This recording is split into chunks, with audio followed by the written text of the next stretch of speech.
Good evening, everyone. It was good to be here in London today. It was important for Canada to be there with allies as we discuss the importance of standing united in defense of Ukraine and in pushing for a durable and lasting peace in Ukraine. We all have important roles to play, and we've recommitted today to continue to do that. In those roles, Prime Minister Starmer mentioned a coalition of the willing. What role will Canada play in that coalition? Canada has been one of the strongest countries in support of Ukraine from the very beginning.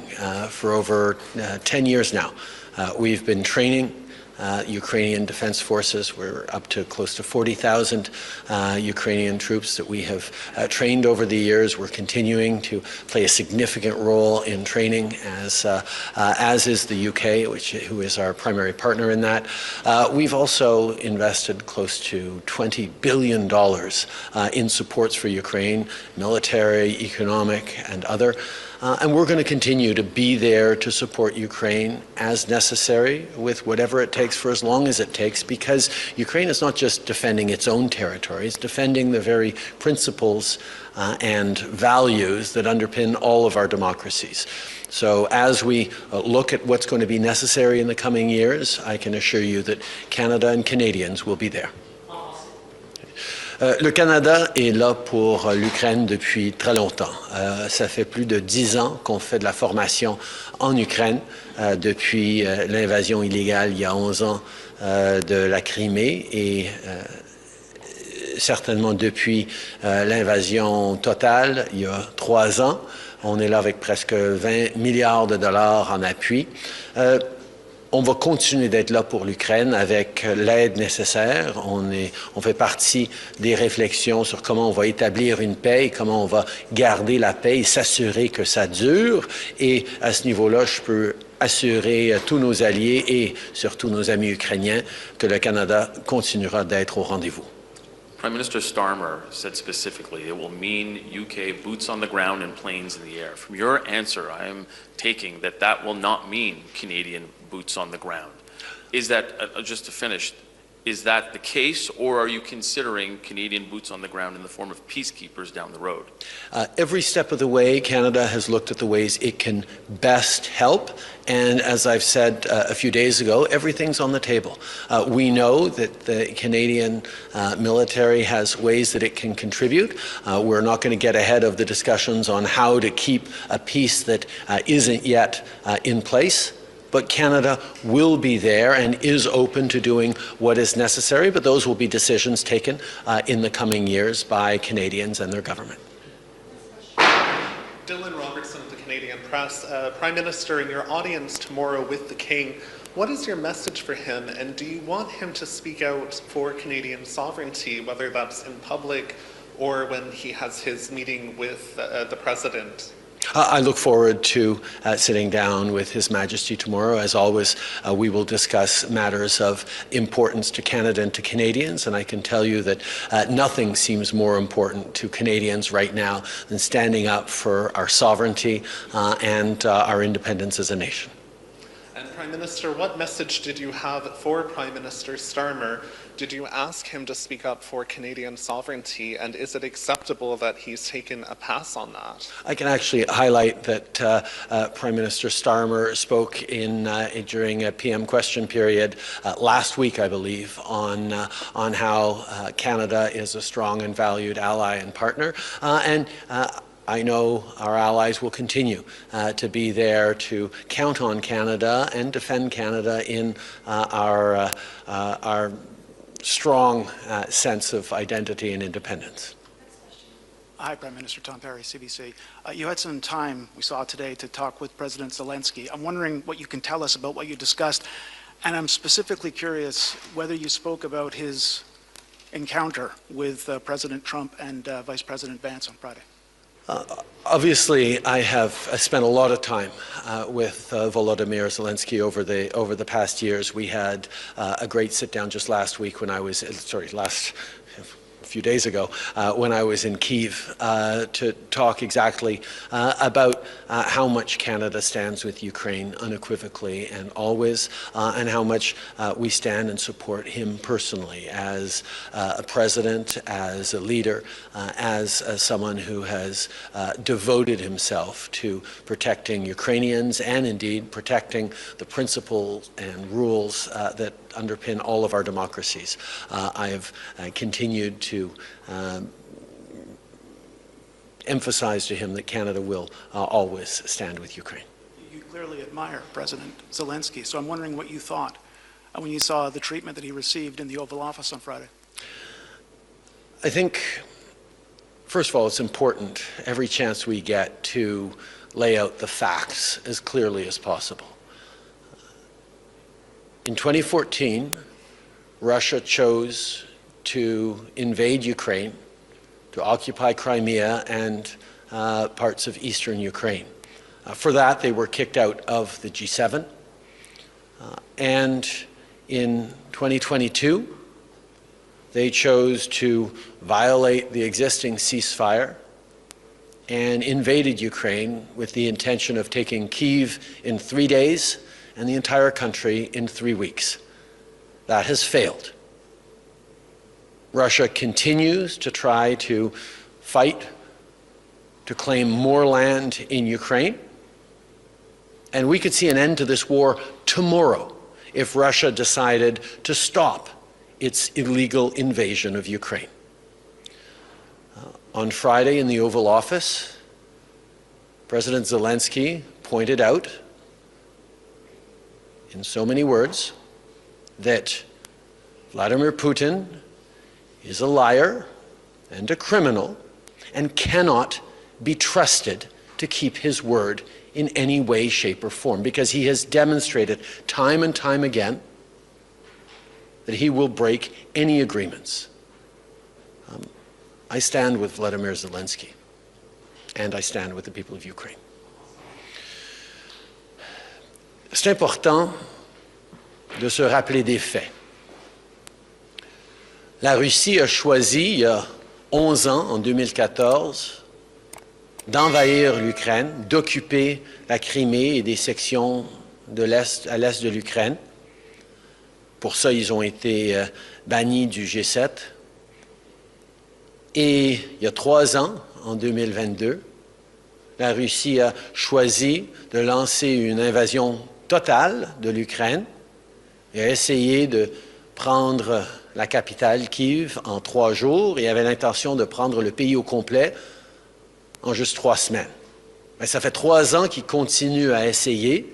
Ils ont échoué de façon assez significative, mais ils continuent d'essayer de prendre du territoire ukrainien dans une guerre illégale d'invasion et d'occupation. Vendredi, le président Zelensky a souligné que Vladimir Poutine est un menteur, est un criminel, est une personne en qui on ne peut jamais avoir confiance. Tout engagement diplomatique avec lui, il a démontré à maintes reprises qu'il est prêt à tout rompre, et c'est pour ça que nous nous tenons aussi fermement du côté de l'Ukraine, parce qu'on ne peut pas faire confiance à Vladimir Poutine. Il l'a démontré bien trop souvent. Je remarque, Christian Noël de Radio-Canada, je remarque que vous évitez de critiquer le président Trump parce que le spectre des tarifs cette semaine vous empêche de dire tout ce que vous voulez dire.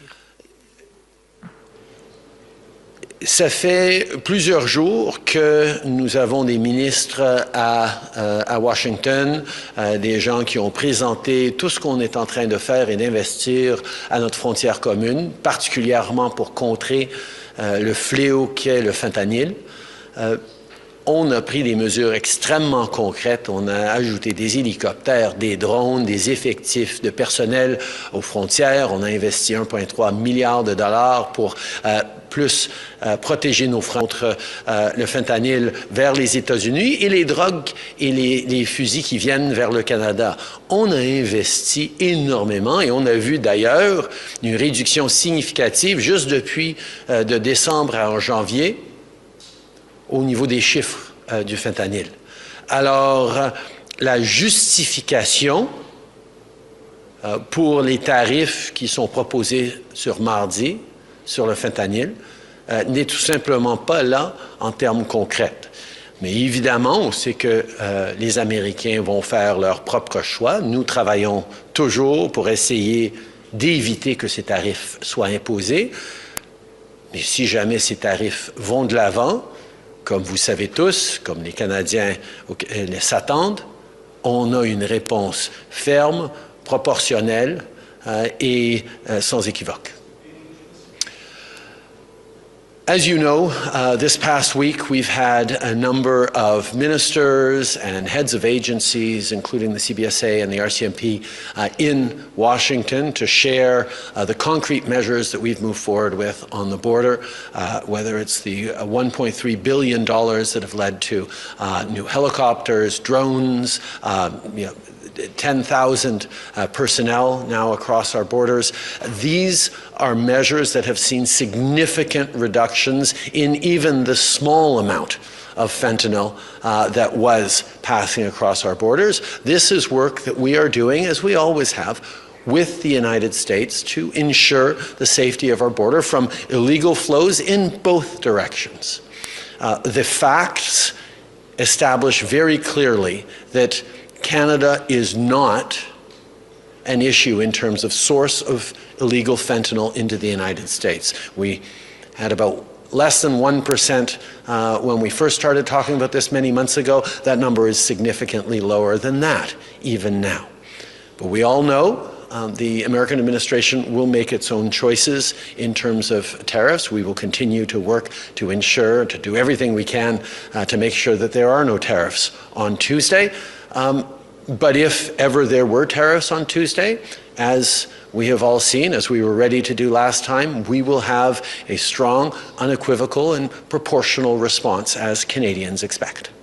Mais à la suite des événements de la Maison-Blanche avec M. Zelensky, pourquoi évitez-vous de critiquer le comportement de Donald Trump? Ça fait 8 ans maintenant que je travaille avec le président Trump et je sais qu'on a pu réussir à faire de grandes choses ensemble, que ce soit au niveau de la renégociation de l'ALENA, le renforcement de l'OTAN.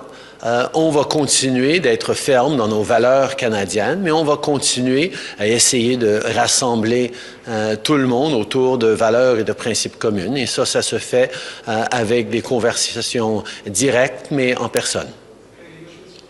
I have now been working with Donald Trump for about 8 years. And we've managed to get a lot of big things done. We renegotiated the North American Free Trade Agreement into a deal that works well for everyone. We've managed to strengthen and see NATO grow even stronger over the past years. There's many different things that we will always look to work with the United States, while at the same time being very, very clear in direct conversations about what Canadian values are and how Canadians expect us to stand. Welcome to London, Mr. Trudeau. Thank you. There's a lot of pressure on European nations to increase defence spending, especially because it was front and centre of this summit today. Sir Keir Starmer has announced an increase in defence spending for the United Kingdom. But as you'll know, Canada continues to not spend enough. You aren't meeting your 2% target on defence spending, and the predictions are that you're not going to do that until 2030. That's not good enough given the change of events, is it? Well, the world has changed. The time of peace that we had after the Cold War has been upended, and it is now necessary for countries to be spending significantly more on defense. And Canada is no exception to that. When I took office in 2015, Canada was spending, despite the NATO guarantee of a few years before, Canada was spending less than 1% on defense. It was my government that has tripled defense spending between then and 2030, and we're actually on track to reach that 2%. Now, we understand we all need to do more, and we are busy doing more, including buying 88 F-35s, moving forward on a dozen new submarines to help patrol the Arctic, making investments in NORAD, making investments in capacities, including making investments for Ukraine, and we will continue to do more. That is what not just our allies expect, that's what Canadians expect, and we will keep doing that. But do you think that Canada will reach that 2% way before 2032? And just to follow up, we all saw the events in the Oval Office the other day. President Trump has been very critical of your own defense spending. Given what we've seen, do you see President Trump as an ally or an adversary in all of this? The United States will always be an ally. Americans and Canadians and indeed allies from around the world have stood and fought against tyranny and fascism and Nazism and stood and died together on battlefields across Europe and in various places. We will continue to work together to build a stronger world. Le Canada et les États-Unis et nos alliés de l'OTAN vont toujours être là les uns pour les autres. Il y a des administrations qui ont des perspectives différentes sur un enjeu ou un autre, mais sur les grandes choses, je sais que les Canadiens peuvent compter sur le peuple américain et sur tous nos alliés quand vient le temps d'être là pour la paix et un avenir plus prospère. You were, of course, Prime Minister during President Trump's first term, and he was adamant even then about the 2% NATO commitment. Do you think it's perhaps one of your biggest mistakes not to have addressed that in his years out of office, because he was always going to come back and press on that point again? As I said, Canada has more than tripled its defense spending between 2015 to 2030. That was a decision that we took after a conservative government had allowed our defense spending to slip below 1%. We are now on track to reaching the 2%, and indeed, it's not about just focusing on the numbers, although yes, we need to reach those numbers. It's about ensuring that Canada has the capacity to defend the Arctic, to be there for our NATO allies, as we are in Latvia leading the enhanced forward presence. We are going to continue to be stepping up because, quite frankly, Canadian men and women of the armed forces are respected and valued and needed in contexts around the world. And the biggest grumble of many of our partners is, we love Canada, we just need a little more of you. And that is exactly why the Chief of Defence Staff has increased enrollment in the Canadian Armed Forces, and we're stepping up in a number of ways to ensure that we're increasing our defence spending, and I have no doubt that the next Prime Minister of Canada will continue to do just that. Met with today have made many trips to Ukraine over recent years, trips that Vice President J.D. Vance called propaganda tours. Do you think now that Donald Trump and J.D. Vance themselves should travel to Ukraine to see what the situation actually is, given the factual errors they made in that Oval Office meeting on the situation? I think there's no substitute for being there on the ground and seeing both the sandbags on street corners in Kyiv, talking with Ukrainians who express concerns for their loved ones, their brothers, their fathers who are on the front lines, but also see the resilience and the strength and the determination of Ukrainians as they go about their daily lives, as they continue to go to movies and eat on street-side patios and have a semblance of a normal life, even as an enemy country is busy trying to kill their family members and take their land. Ukrainians are an extraordinary inspiration to all who meet them. Canada is lucky to have the second largest Ukrainian diaspora in the world, and we have known for over 100 years how incredible Ukrainians are, and I think it would do well for any and all leaders who have the opportunity to go to Ukraine, to spend a little time with heroic Ukrainians who are fighting not just for their own sovereignty, but for the very principles that underpin all of our democracies.